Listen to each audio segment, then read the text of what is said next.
Hey, welcome back to my channel. I am under the weather. I'm going to go through this real quick. I'm going to try to speak as loud as I can. I have my immune Zoom and I just took a lemon ginger shot, so I am going to push through to get this video out for you. Goals that I have for myself as far as like English language arts. I am currently doing the teacher structure and style from IDEW, and I am on unit 5 at the moment, writing from pictures, and it really lets you go through everything that you do with your students. I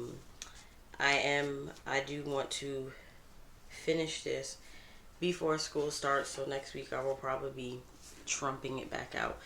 I do wish, and I know you're probably all saying, oh, was it worth it? I do wish that before I started IEW 2A, I think was my kids. I wish I would have done this along with my kids and took it more serious to really do this, because it's just easier when you know what to do or what you're teaching and how you can either push one kid forward or still work on one kid where they're at. So this for me, it was actually worth it. Something I wish I would have done a long time ago. So for me, that's my like big goal for me as far as schoolwork this year. Sorry. So how's your summer going? Because I'm about to sip this tea. And English, ELA, I'm going to say ELA, but when I say that, you know I mean all things English, like vocabulary and grammar and the spelling and all of that, the literature, whatever you want to call it, that's what I'm talking about today. So my goal for my kids this year is really to give them a very good grammar foundation this year. I really, this is something that not only will I be in my schedule incorporating it in my one-on-one time where I teach all of them one thing, which I will be incorporating once a week. When I finalize our schedules, I will show you how I'm doing that this year. All right. So first things first, I bought these. Oh, so those who requested flip throughs, I will do those at the end of this video. For English, one of these is public speaking. One of them is persuasive, preparing for a speech, yes. And one of them is writing a research paper, and one of them is writing and presenting a persuasive paper. So I did not get the full English one, but I will still flip through these at the end of the video. But these, as far as my sons are concerned, they will do this later on, like next year, because they have a public speaking thing that they do for 4-H at the end of the year. So that's something that I'm going to get them to just help and better when they present. The other resource I have is the diagramming dictionary, as far as when it comes to diagramming. And this basically goes with grammar for the well-trained mind. We are still continuing this book, but this book is more so for me to pull examples out of this year when I'm teaching them all at the same time. So I do want to get through this book eventually. I'm taking my time. That's one thing I say with homeschool, like, don't try to do everything in a year. And even though you will see a lot of resources in this video, I'm not doing them all this year.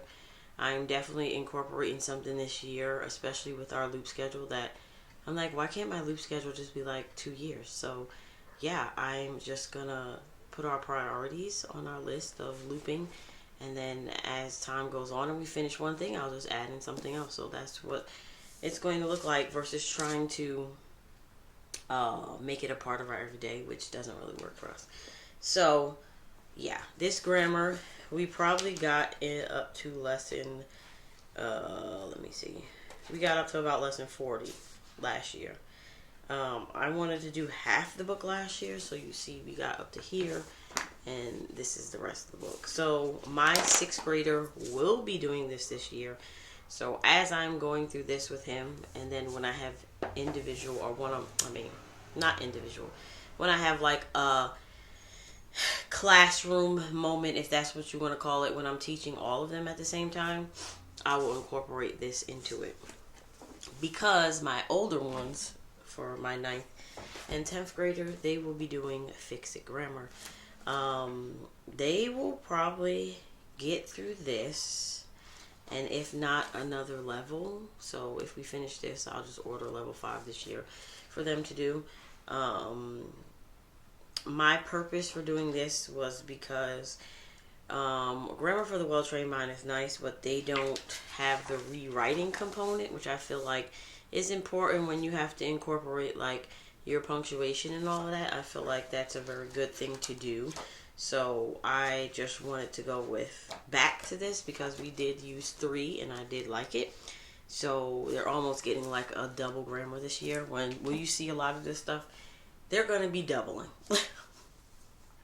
And for me, I feel like we need to double because I feel like next year, I don't know whether we'll be doing a lot of grammar. So this year for me, grammar is very important.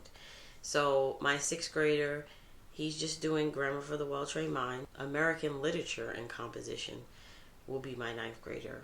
I mean, y'all, I don't feel good. Just let it go, okay? Just let it go. All right, so my 9th grader is doing World Lit and Composition because he's taking World History this year. And my 10th grader is finishing his American History too, so he's taking American Lit and Composition, and that's how it's going to kind of end up on their transcript. So this diagramming, I don't know if we're going to get to any diagramming this year. This is more so for my younger one if they get into diagramming, where he can just pull this out and look at the examples of the diagramming. So, you know, just to help as far as like, because some of those diagrams do get a little crazy, especially when you start diagramming the subject and the verb and adding on all the things and putting the big person up and putting words up in the diagram. It can be a lot. When it comes to vocabulary, you guys already saw these. We're using the Worldly Wise. So I have level 9 and level 6. They will just do 1 lesson a week. It's very self-explanatory. I am glad that I did not buy the teacher's manual because I just needed the answers. I didn't really need the teacher's manual to use this book. So I'm glad I didn't spend my money on that.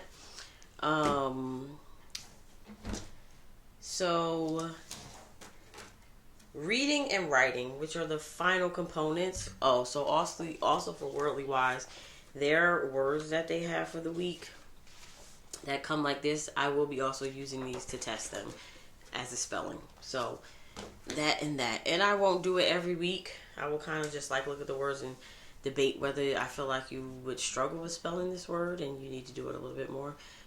So that's how that will play out. Sorry.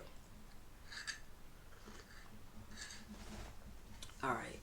We are going to be reading together at bedtime this year. Unless we have like days off where we're all home, and then that will be a requirement this year. Like even if we're on vacation, we are still going to read because I want to cover a lot of reading this year. I have Not Consumes, if you don't know that she has a reading journal. Let me see if I can take this out.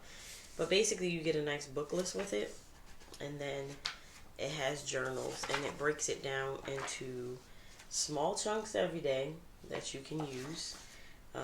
I might flip through this at the end too so you can see what it looks like. But yeah, it has, this one is for money and business. She has more than one category. This one is for informational text. So there are different things that your child will have to do when they're reading.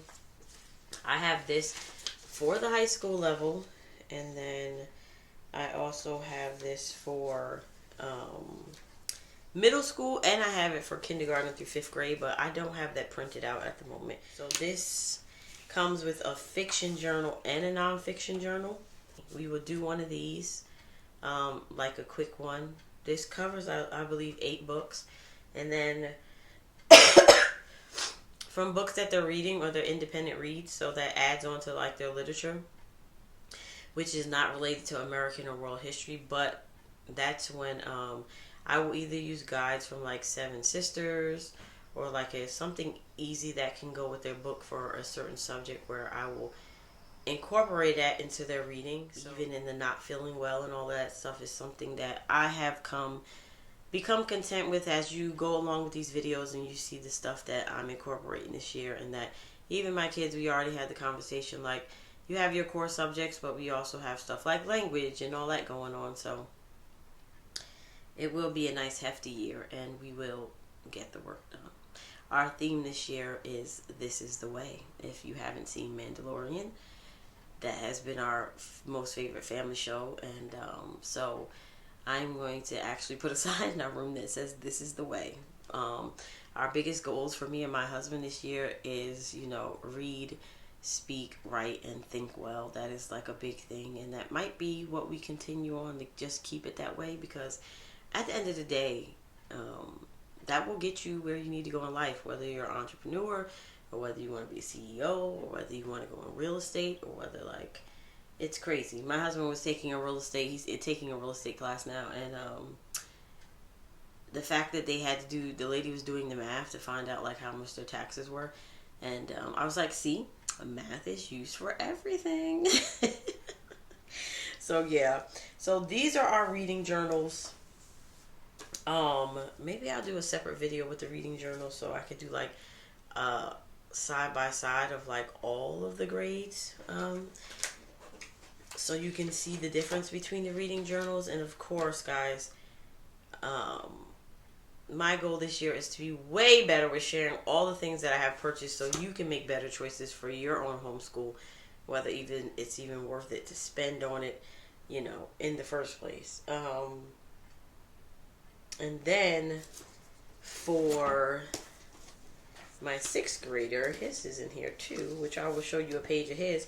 Kind of looks the same, but there are different things. His is definitely way more less paper. I can say that. That's what it looks like. And again, these are by Not Consumed, so these are just in their binders. Everybody has a ELA binder for the school year. The other thing that's included in our English language is, like, writing. So you guys already saw that. I'm getting the book off the shelf. Is their cursive. That's included in there. That is something that they will do once a week, and they'll just do multiple pages once a week, and we will get through it. I won't be doing the 1 page a week like I used to do with cursive.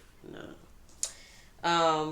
So with writing is these 2 books. And I was looking through both of these, and just to give an update on what I saw, like, there is a lot of great information, and, like, if you wanted to do, like, test them to see where they're at. The one thing that I did not like about this is there was a point in this book, I mean, it does well, but there's some pages in here where it's like, oh, they give you examples of the literature that goes with what you're talking about, but unless you were just buying this book and gonna really go through the books in here with the actual stuff, it's like you don't know if you read the book already to be able to use this. So it does have good things in here. It does have charts that you can use, which you can just photocopy on your printer. This was like maybe 10 or 15 bucks that I paid for this on Amazon. They do have good charts in here, I can say, and this is for 5th to 8th grade. So I still will be pulling stuff out of here, especially for my 6th grader, because he also has Christian Light Education. It's right here, the reading components of that. But with that, it does have, sometimes it has, like, poetry and all of that stuff. And I don't know, sometimes it goes really far into poetry. I don't know how much of poetry we will be focusing on this year, so those areas in that book he might not be doing at all. So yeah. And then a literary term handbook. All right, this one was way more laid out. So, like, and you will see this at the end, but like alliteration, it has examples, and then it goes into questions, and it's telling you, and it's like, how do you writing with an alliteration, writing with allusions, writing with analogies. Like, it goes through each one and just, digs on that one thing. Excuse me. It digs on that one literary term, so I definitely will be using probably more than I'm using this. But for my 6th grader, I definitely will be pulling out the charts, especially when I can mix those charts with his reading. And yes, I still have reading, because this is where we ended off last year, reading 4. And so reading 504. So this is where he's starting. And then we're going to go into 6. I also have all of his language arts leftovers that we did from last year, because one of them is about writing a paper too and all that. So I still have them as resources, as something I can pull out where, you know, like, oh, pause. How about we start digging into this right now in this month? Like sometime like December, that is short. So it's like we can dig into something that's really short in December. So I love having the freedom of doing English language arts. Me, myself, personally, I like literature guides, so it's something I'm really becoming interested in. And especially when it comes to Black literature and us not really having that much. As far as journals, so my 9th and 10th grader have a literature notebook. And in this literature notebook right now, I have the rest of IEW from the previous year. And so that's kind of where we're going to start, hence is why I'm finishing up mine. We were on lesson 19 and it only goes to lesson 24. So once we start this, we should be done this in about a month. So that will be like a month of writing. And then, yeah, I will also take this. But y'all, that is my English language arts. If you have any questions, I hope you understood everything I said on my video. I tried to make sure I'm sticking to my notes and not roaming off too much, because I know I can babble and off into Alice in Wonderland. So yeah, English language arts is a big subject for us this year. Let me know in the comments, like, what are you prioritizing this year as far as your school subjects, and what is kind of taking a back burner. Oh, before I forget, and I don't put it in this video either, the Post-its. Somebody asked me about what I do with the Post-its. So basically, my kids have a schedule. They have a list of what they're supposed to get done for the week. My Post-its are the best backups I have ever thought to do. If I do not get to typing or writing out their work for the week, because I do my stuff weekly and sometimes, hey, things happen, I pull out Post-its. I write down what they're supposed to do for the day on all of their books. Hence, this also works for when mommy is sick and I don't feel like talking a lot. Even if there's something extra I want them to do, I will literally grab a Post-it, write it on the Post-it, and just put it on their books for the next day. And you know, mama, we have to work with not only running the household and taking care of the home, but also with the cycles that the Lord has given us. So, sometimes mama just ain't in it. Sometimes mama doesn't feel good, like right now. I am definitely pushing through, y'all. I'm pushing through. But anyway, let me get to these flip throughs. That's what I use the Post-its for. And yeah, see you in my next video.